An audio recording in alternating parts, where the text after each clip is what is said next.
Terima kasih Tuhan.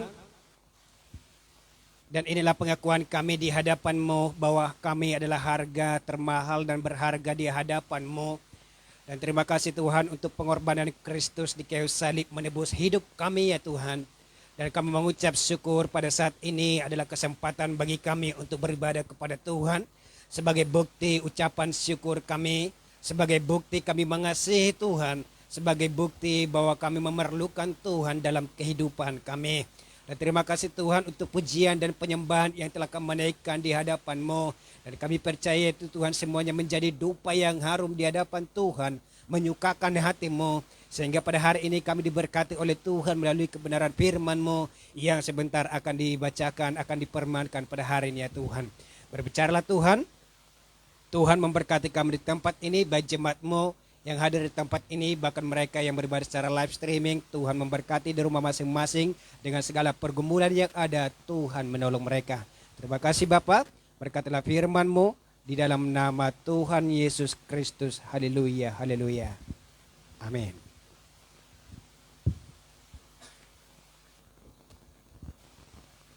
Baik, shalom Bapak Ibu Saudara yang terkasih dalam Tuhan. Salam sejahtera bagi Bapak Ibu yang beribadah di tempat ini. Dan sekaligus salam sejahtera bagi Bapak Ibu yang beribadah bersama kami secara live streaming di rumah masing-masing dimanapun Bapak Ibu berada. Kami dari pelayanan dari Jakarta, dari Geraha GBI Passion of Eagle menyambut saudara dengan harapan dan doa kiranya Tuhan memberkati saudara mendengarkan firman Tuhan ini. Baik, pada hari ini saudara saya akan berkhotbah didasarkan kepada Kitab Perjanjian Baru, yakni Galatia pasal 4 ayat 22 sampai dengan ayat 26. Pada hari ini saya akan berkhotbah didasarkan kepada surat Galatia pasal 4 ayat 22 sampai dengan ayat 26. Bertolak dari nats ini saya akan berkhotbah dengan judul Benih Orang Merdeka Ditinjau dari Garis Keturunan. Sekali lagi, benih orang merdeka ditinjau dari garis keturunan. Perhatikan pembacaan firman Tuhan dari Galatia pasal 4 ayat 22 sampai dengan ayat 26, demikian dikatakan. Bukankah ada tertulis bahwa Abraham mempunyai 2 anak, seorang dari perempuan yang menjadi hambanya dan seorang dari perempuan yang merdeka. Tetapi anak dari perempuan yang menjadi hambanya itu diperanakkan menurut daging, dan anak dari perempuan yang merdeka itu oleh karena janji. Ini adalah suatu kiasan. Sebab kedua perempuan itu adalah 2 ketentuan Allah, yang satu berasal dari Gunung Sinai dan melahirkan anak-anak perhambaan, itulah Hagar.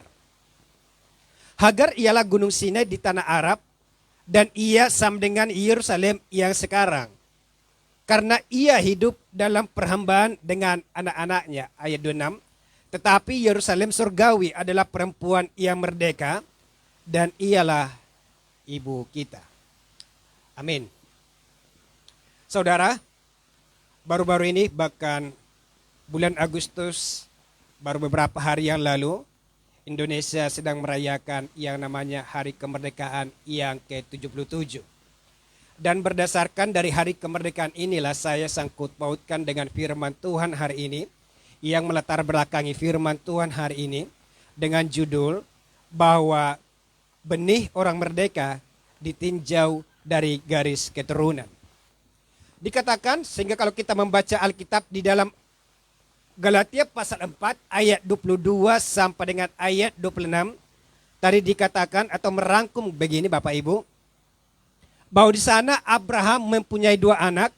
Yang satu, ia mempunyai anak yang bernama Ismail dari seorang ibu yang bernama Hagar.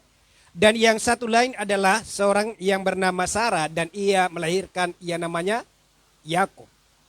Dikatakan dan ini adalah garis besarnya. Hagar ia mempunyai anak namanya Ismail, anak seorang budak. Ini adalah kita perhatikan bagaimana garis keturunan atau silsilah yang harus kita pelajari hari ini. Bagaimana benih orang merdeka hingga pada hari ini ada bagi saya dan saudara. Kalau Hagar bagian yang kedua adalah bahwa anaknya yang itu Ismail itu dilahirkan menurut kedagingan. Sementara bahwa Sarah ketika ia mengandung seorang anak itu bukan karena kedagingan, tetapi ia karena merupakan suatu perjanjian antara Allah dengan Abraham, sehingga itu merupakan bahwa keturunannya itu bukan berdasarkan kedagingan, tetapi itu berdasarkan janji atau anugerah. Dan kalau Hagar ini menggambarkan tentang perjanjian lama, dan Sarah itu menggambarkan tentang perjanjian baru. Hagar juga menggambarkan tentang Gunung Sinai. Kenapa? Karena Gunung Sinai lah dikatakan bahwa mereka diperhadapkan atau mendapatkan dengan hukum Taurat. Dan tentu kita pelajari saudara-saudara bahwa ternyata hukum Taurat itu justru memperbudak mereka. Makanya dikatakan bahwa Hagar adalah keturunan budak. Hagar nanti melahirkan anak-anak dan itu keturunan budak. Sehingga disangkut pautkan dengan Gunung Sinai. Di sana orang Israel mendapatkan hukum Taurat. Dan hukum Taurat itu sesungguhnya memperhamba mereka. Dan kalau Sarah dikatakan dikiaskan dengan Gunung Sion. Gunung Sion, sementara bahwa turunan yang terakhir atau silsilah yang terakhir yang kita pelajari bahwa Hagar merupakan Yerusalem jasmani, sementara Sarah merupakan Yerusalem surgawi. Kenapa saudara dikatakan bahwa dalam nas ini dikatakan ayat 24 ini adalah suatu kiasan sebab kedua perempuan itu adalah dua ketentuan Allah, yang satu berasal dari Gunung Sinai dan melahirkan anak-anak perhambaan. Itulah Hagar. Hagar ialah Gunung Sinai di tanah Arab dan ia sama dengan Yerusalem yang sekarang. Kenapa dikatakan ia Yerusalem yang sekarang sebagai gambaran Hagar? Karena Bapak Ibu kita perhatikan bahwa Yerusalem yang sekarang adalah bahwa mereka belum sepenuhnya hidup bergantung kepada iman. Atau mereka masih dikuasai dengan hukum Taurat. Sehingga kalau kita pergi ke Israel atau ke Yerusalem secara khusus, ini adalah gambaran jasmaninya, bahwa orang-orang Israel, tanda kutip, masih sepenuhnya mereka hidup kepada hukum Taurat. Sehingga dikatakan bahwa Hagar digambarkan Yerusalem yang sekarang atau Yerusalem jasmani. Tetapi Sarah digambarkan sebagai Yerusalem surgawi. Karena apa? Karena Yesus sudah nanti menyelesaikan bahwa perhambaan itu, Yesus sudah mematahkan segala perhambaan itu. Dan sekarang Yerusalem kita bukan lagi Yerusalem jasmani, melainkan Yerusalem surgawi. Saudara, dikatakan dalam nas ini bahwa kita berasal daripada keturunan Sarah, Bapak Ibu. Sehingga kalau kita mempelajari atau meninjau nas ini, sesungguhnya bahwa garis keturunan kita atau silsilah kita itu berasal daripada Sarah dan bukan Hagar. Lain cerita kalau misalnya saudara tidak ada di tempat ini, tetapi ada di tempat di sholat 5 waktu, ya mungkin hari ini saudara tidak berada di dalam garis atau garis keturunan yang berasal daripada Sarah, tetapi saudara termasuk dalam garis keturunan Hagar. Sehingga dikatakan dalam nas ini adalah bahwa sesungguhnya orang Kristen atau tanda kutip kita adalah orang-orang yang termasuk dalam garis keturunan Sarah. Atau saya katakan bahwa saya dan saudara merupakan benih orang merdeka yang dapat ditinjau, yang dapat diambil dari garis keturunan Sarah. Bahkan saudara saya katakan bahwa firman ini dapat mengalahkan. Kalau saudara sering mendengarkan Feng Shui yang mereka sering membaca garis tangan. Ternyata saya pelajari mereka. Beberapa mereka saya perhatikan membaca garis tangan. Nanti ke depannya kamu akan seperti ini, kamu akan seperti ini. Tetapi pada prakteknya, orang yang dinubuatkan atau orang yang dibaca tadi, ketika dia tidak melakukan apa-apa, ternyata pada akhirnya, apa yang dinubuatkan oleh garis keturunan tangan yang tadi, atau orang Feng Shui itu yang tadi, ternyata benar salah. Tetapi sesungguhnya bahwa dikatakan bahwa kita dari garis keturunan, bahwa ternyata kita sudah tertanam benih-benih yang unggul, bahwa kita memiliki benih kemerdekaan Bapak Ibu. Bahwa dalam diri kita sudah terdapat yang namanya roh kemerdekaan, bahwa dalam diri kita sudah terdapat yang namanya roh pemenang, sehingga dikatakan bahwa kita adalah umat pemenang. Saudara, kalau arti merdeka di sana, itu artinya bahwa kita bebas dari perhambaan, dikatakan sekaligus bahwa kita bebas dari penjajahan dan juga tidak pernah terikat dengan apapun. Sehingga sekali lagi saya katakan ayat 26, Tetapi Yerusalem surgawi adalah perempuan yang merdeka dan ialah ibu kita. Jadi ibu kita yang sesungguhnya menurut garis keturunan adalah Sarai dan bukan Hagar. Atau tanda kutip, ibu kita yang sesungguhnya bukanlah ibu kita Kartini. Kalau ibu kita Kartini kan itu sebagai pejuang kemerdekaan. Tetapi kalau misalnya benih atau ibu yang melahirkan benih-benih orang merdeka, ialah Sarah bagi kita. Sehingga dengan jelas firman Tuhan menuliskan bahwa perempuan yang merdeka itu adalah Sarah dan ialah ibu kita. Jadi sekali lagi saya katakan saudara-saudara, ternyata benih-benih yang unggul, benih-benih kemerdekaan atau sifat-sifat kemerdekaan sesungguhnya sudah ada tertanam dalam diri saya dan saudara. Sehingga benarlah saya firman Tuhan pada hari ini, ketika kita meninjau dari garis keturunan, ternyata saya dan saudara adalah orang-orang yang merdeka di hadapan Tuhan. Ada 3 fakta yang harus kita pelajari pada hari ini. Bagaimana cara kita menyikapi kemerdekaan. Atau bagaimana cara kita menyikapi benih-benih kemerdekaan. Yang pertama, kita harus memahami bahwa Kristus adalah sebagai pelopor kemerdekaan yang mutlak. Perhatikan dalam Roma pasal 8 ayat 1 dan 2. Roma pasal 8 ayat 1 dan 2 dikatakan, demikianlah sekarang tidak ada penghukuman bagi mereka yang ada di dalam Kristus Yesus. Roh yang memberi hidup telah memerdekakan kamu dalam Kristus dari hukum dosa dan hukum maut. Jadi dikatakan saudara bahwa bahwa Yesus adalah pelopor kemerdekaan yang mutlak dalam kehidupan kita. Sehingga kalau kita mempelajari perjanjian baru, Yesus ketika ia lahir ke dunia, dia sudah mengalami yang namanya perjuangan dari di mana dia dilahirkan sampai nanti ia ke Golgota. Yesus mengalami yang namanya perjuangan untuk memerdekakan kita. Dan saya katakan bahwa salib adalah puncak kemerdekaan, puncak perjuangan Kristus, bagaimana ia mempelopori keselamatan dalam hidup kita, bagaimana ia mempelopori kemerdekaan dalam kehidupan kita. Sehingga dari 7 perkataan Yesus yang terkenal, salah satunya dikatakan, sudah selesai. Artinya, bahwa kehidupan kita sudah bebas dari kutuk, kita sudah bebas dari apapun, kita sudah bebas dari kemiskinan, kita sudah bebas dari perhambaan, dan sesungguhnya Kristus sebagai pelopor kemerdekaan sudah menuntaskan di kayu salib dengan sempurna. Yesus katakan sudah selesai, artinya bahwa perjuangan kita, atau kedagingan kita, atau dosa kita yang di masa lalu, di masa sekarang, dan dosa yang akan datang, dikatakan Yesus sudah tuntaskan di kayu salib. Yesus sudah bayar lunas di kayu salib. Sehingga saya katakan bahwa poin yang pertama adalah bahwa Kristus sebagai pelopor kemerdekaan dalam kehidupan kita. Bahwa Kristus adalah sebagai pelopor kemerdekaan yang mutlak dalam kehidupan kita. Kemerdekaan yang mutlak artinya kemerdekaan yang tuntas, penuh, dan tidak tanggung-tanggung. Jadi kemerdekaan yang mutlak yang dikerjakan oleh Yesus itu berbicara tentang kemerdekaan yang tuntas, kemerdekaan yang penuh, dan kemerdekaan yang tidak tanggung-tanggung. Yesus menyelesaikannya semua di kayu salib. Dan Kristus sebagai pelopor kemerdekaan dalam kehidupan kita. Dan saya katakan bahwa benih-benih kemerdekaan sudah ada dalam dirimu. Jadi saya katakan saudara, biar dalam kehidupanmu, apapun persoalanmu, apapun pergumulanmu, apapun persoalan hidupmu, jangan pernah engkau menyerah. Jangan pernah engkau patah semangat. Tetapi kita perhatikan bagaimana Yesus sebagai pelopor kemerdekaan. Ketika ia memikul salib itu, berapa kali ia jatuh, berapa kali ia dengan salib yang berat, ia harus terjatuh ke tanah. Tetapi dikatakan bahwa Yesus tidak pernah berhenti di situ.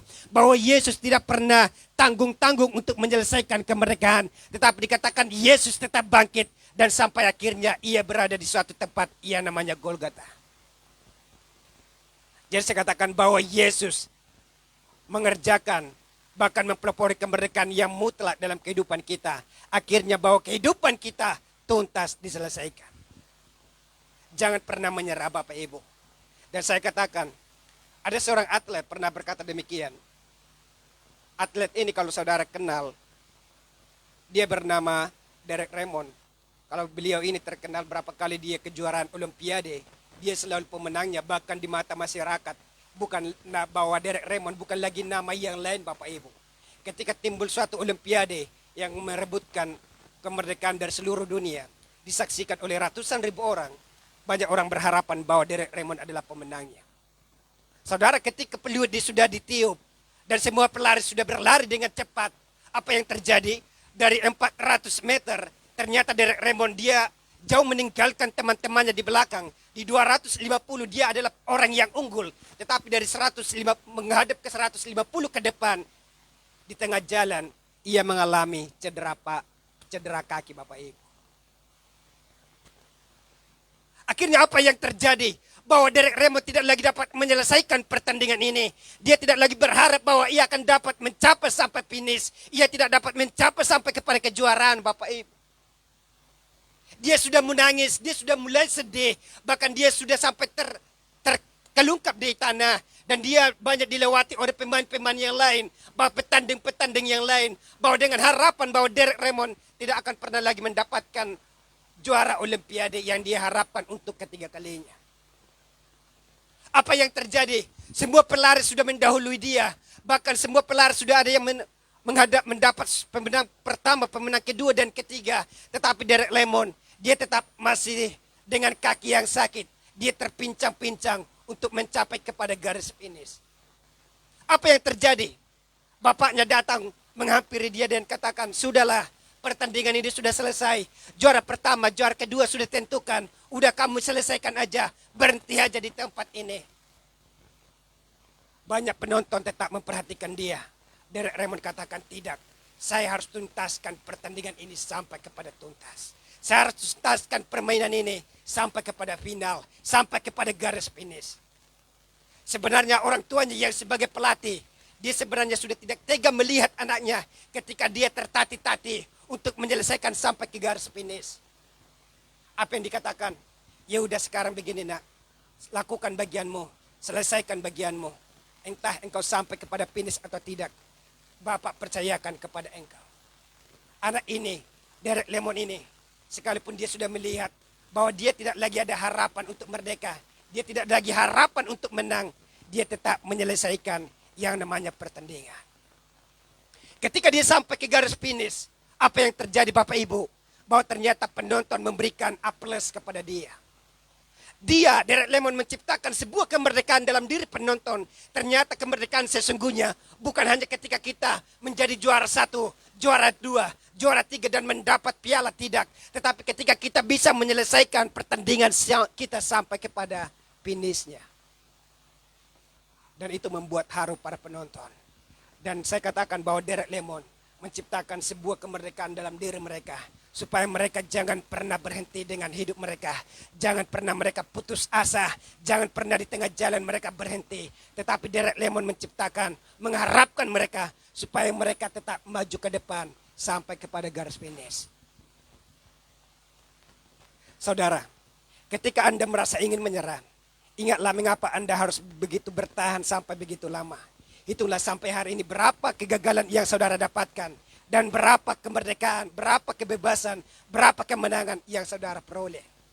Dalam hidupmu, saudara bisa tentukan lebih seringan mana saudara merdeka atau saudara gagal. Saya katakan, dan ternyata ketika survei membuktikan, dalam diri seseorang ternyata dia lebih banyak mengalami kemenangan. Dan hari ini dikatakan bahwa Kristus sebagai pelopor kemerdekaan telah memberikan suatu contoh bahwa ia menyelesaikan pekerjaannya, menyelesaikan bagiannya sampai kepada garis finish, dan ia menciptakan kemerdekaan yang mutlak bagi kita. Kristus adalah sebagai pelopor kemerdekaan yang mutlak bagi kita. Ini adalah poin yang pertama. Bagaimana kita melihat benih kemerdekaan ditinjau dari garis keturunan. Ternyata saya katakan sekali lagi bahwa benih-benih kemerdekaan sudah tertanam dalam diri kita. Dan sekaligus bahwa Kristus sebagai pelopor kemerdekaan membuktikan bahwa kemerdekaan yang mutlak telah terjadi dalam kehidupan kita. Saya katakan sekali lagi, pernyataan Kristus yang terkenal, salah satu yang terkenal dikatakan sudah selesai.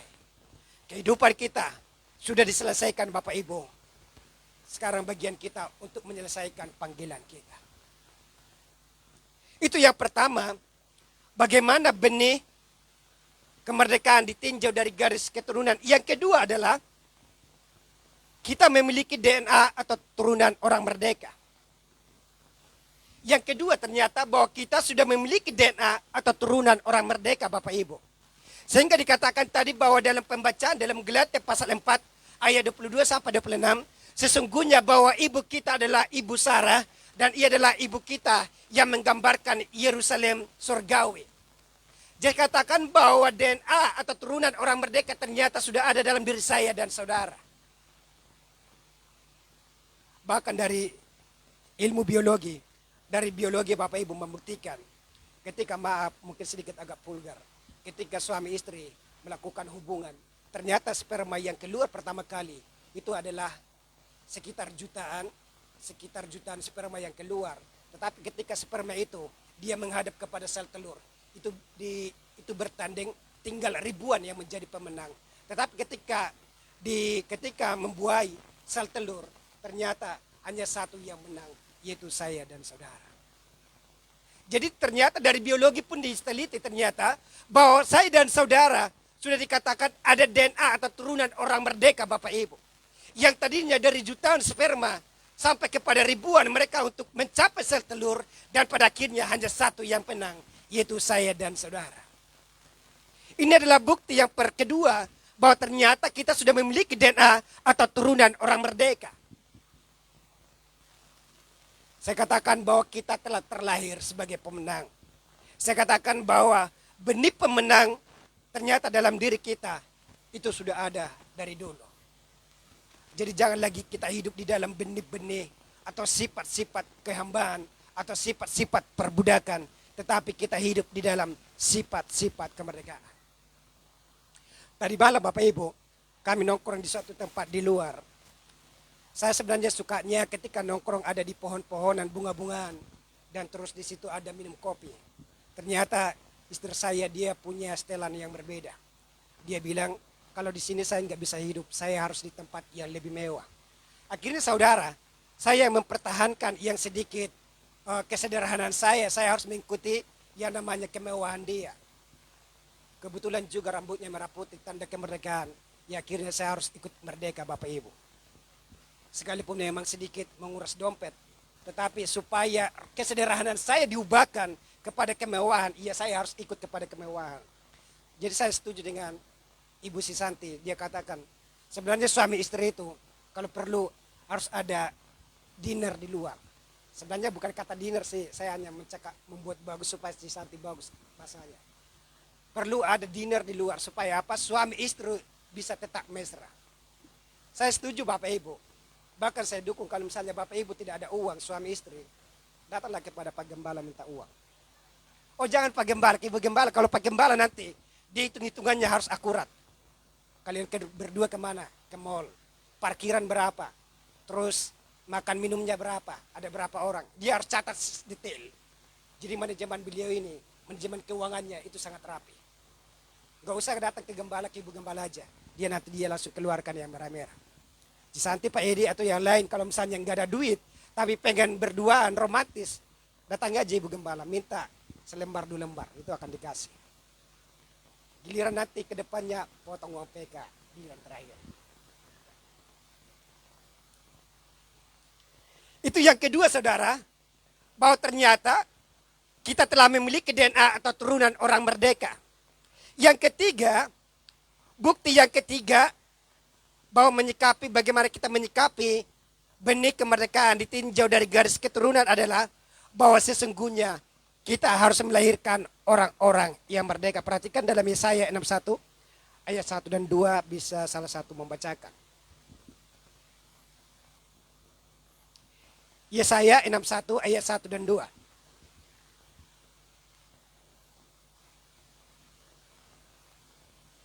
Ada yang bawa Alkitab?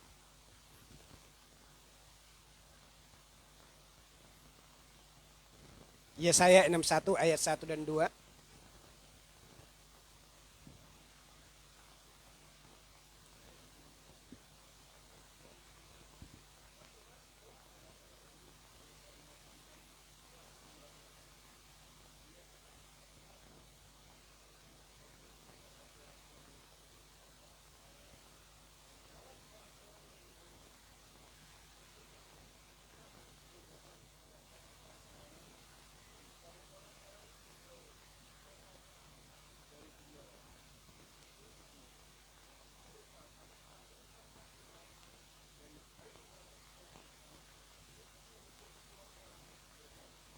Amin.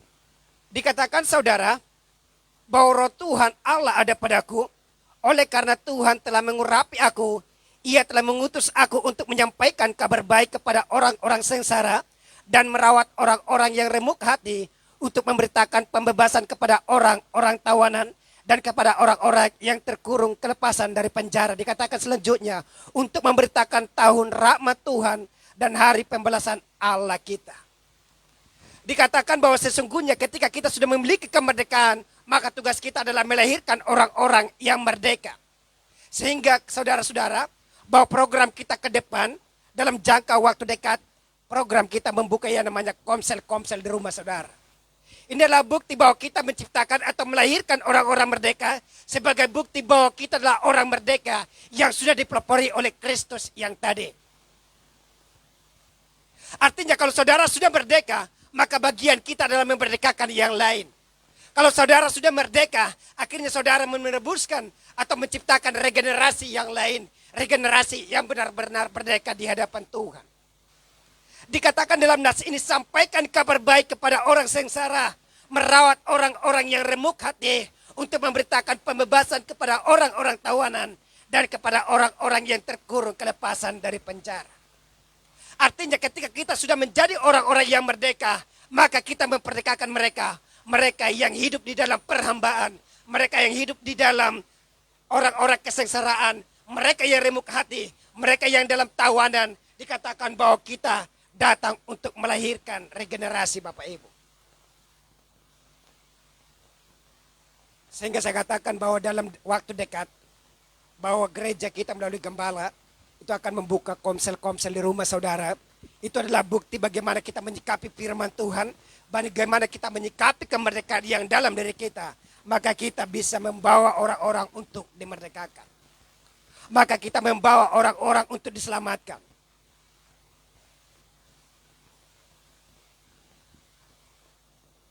Yang ketiga ini adalah, dikatakan bahwa kita melahirkan orang-orang yang merdeka. Jangan sekan saudara untuk bisa memerdekakan orang lain, maka terlebih dahulu merdekakanlah dirimu di hadapan Tuhan.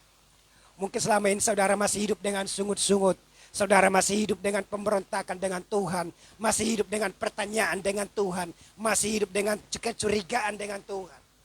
Selesaikan, merdekakan dirimu, kemudian merdekakan keluargamu, maka selanjutnya dikatakan merdekakan orang-orang yang belum merdeka. Merdekakan orang-orang yang mereka mungkin pada akhir-akhir ini, ada banyak orang mengalami kesetresan, ada banyak orang yang mengalami pergejolakan, ada banyak orang yang mengalami kebingungan Bapak Ibu. Ada orang yang kehilangan arah. Mereka tidak tahu mereka harus kemana. Mereka tidak tahu mereka harus bagaimana. Mereka harus mengerjakan apa. Mereka banyak kehilangan arah. Dan mereka memerlukan yang namanya kemerdekaan dari kita. Mereka memerlukan yang namanya suatu kemerdekaan dalam diri kita. Sehingga kita perlu untuk memerdekakan mereka. Richard E. Grant berkata, jangan pernah menyerah. Anda hanya punya satu kesempatan untuk hidup di bumi. Lakukanlah. Richard E. Grant katakan bahwa jangan pernah menyerah dalam hidupmu. Bahwa kita hidup di bumi ini hanya satu kali kesempatan Bapak Ibu.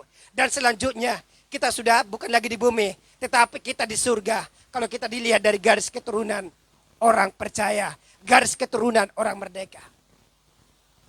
Lakukanlah kesempatan yang ada. Dikatakan bahwa beritakan kabar baik kepada semua orang Bapak Ibu. Semangati orang-orang mereka mungkin yang sedang terpuruk pada hari-hari ini.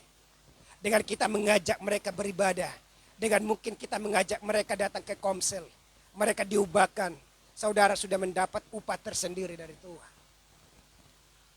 Dengan dikatakan dengan kita membawa jiwa-jiwa kepada Tuhan. Itu adalah suatu upah dalam diri kita. Kita mendapatkan upah nantinya di surga Bapak Ibu. Jangan pernah engkau hanya peduli dengan dirimu. Jangan pernah hanya peduli dengan komunitasmu. Jangan pernah hanya peduli dengan anak-anakmu. Jangan pernah peduli hanya dengan keluargamu. Tetapi peduli dia dengan semua orang. Sehingga moto kita pada hari ini, atau visi kita pada hari ini mengalami pembaruan. Menyelamatkan jiwa dengan semangat antusias dan rasa kepedulian yang tinggi. Kita harus memiliki yang antusias dan kepedulian yang tinggi Bapak Ibu untuk menyelamatkan jiwa-jiwa di hadapan Tuhan. Kita harus memiliki rasa kepedulian untuk memerdekakan jiwa-jiwa di hadapan Tuhan. Karena kita sudah memahami tadi bahwa ternyata benih-benih yang unggul sudah ada dalam diri kita. Tugas bagian kita adalah pergi untuk membuat benih itu bertumbuh. Pergi untuk membuat benih itu berbuah. Pergi untuk membuat benih itu bisa berbuah lebat. Sehingga tiga pendekatan yang kita lakukan hari ini adalah respon bagaimana benih orang merdeka ditinjau dari garis keturunan. Yang pertama tadi, ternyata Kristus sebagai yang pertama, sebagai pelopor kemerdekaan yang mutlak bagi kita. Yang kedua dikatakan, ternyata kita sudah memiliki DNA atau turunan orang merdeka. Dan yang ketiga saudara, bahwa kita melahirkan orang-orang yang merdeka. Ketika kita sudah merdeka, ketika kita sudah dimerdekakan, dan kita memiliki benih-benih yang unggul untuk mereka, dikatakan bahwa bagian kita dalam melahirkan orang-orang merdeka. Tiga firman ini yang kita tuntaskan pada hari ini menjadi modal bagi kita. Bagaimana dari sekarang sampai ke depan, bagaimana dari garis start sampai ke depan, kita percaya bahwa ternyata kita orang-orang merdeka di hadapan Tuhan.